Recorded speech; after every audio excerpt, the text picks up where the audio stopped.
Être propriétaire d'un moto, un rêve pour nombre d'entre nous, mais qui devient une réalité pour d'autres.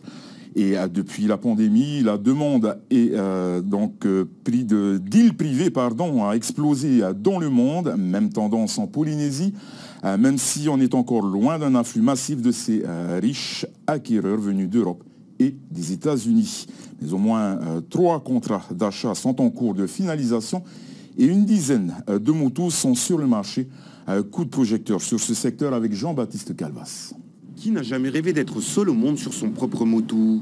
L'envie de se sentir à l'écart des tumultes de la planète, particulièrement en ces temps anxiogènes. Pour les plus aisés, ce rêve est accessible. Et les professionnels en Polynésie constatent une nette hausse de l'intérêt d'éventuels acheteurs. Jacques Menaheim, qui dirige une agence immobilière spécialisée dans le haut de gamme, recevait avant la crise sanitaire environ 2 mails de renseignements par semaine. C'est désormais entre 2 et 10 par jour. Je pense que c'est la recherche de liberté, de pouvoir faire ce qu'on veut, en se disant je suis sur mon île, personne ne dira ce que je dois faire sur mon île, je peux m'habiller comme je veux, je peux aller où je veux et je contrôle mon environnement. On a plutôt une clientèle qui possède 1 million ou quelques millions, moins de 10 millions en fin de compte d'euros. Une dizaine de motos est actuellement sur le marché pour des prix allant de 20 à 600 millions de francs en fonction de leur taille, de leur cachet et de leur proximité avec un aéroport. Mais être intéressé et acheter n'est pas la même chose. Et la réalité finit parfois par dissuader de potentiels acquéreurs. Détenir une île,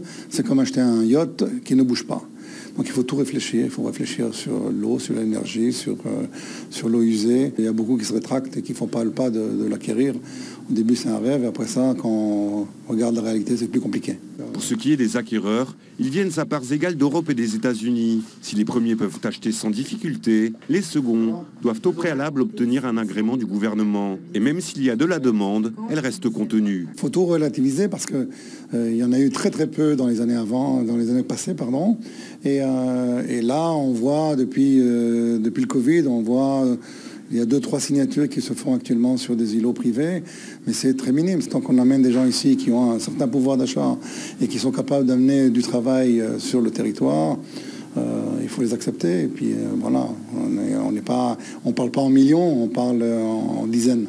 Selon un autre spécialiste de ce marché de niche que nous avons consulté, ces acheteurs étrangers sont de plus en plus jeunes et de plus en plus riches. La plupart ayant fait fortune dans les nouvelles technologies. Eux souhaitent aller vite et cherchent avant tout des villas de haut standing déjà bâties, sur des motos ou sur de grandes parcelles en bord de lagon. Des biens souvent introuvables au Fénois.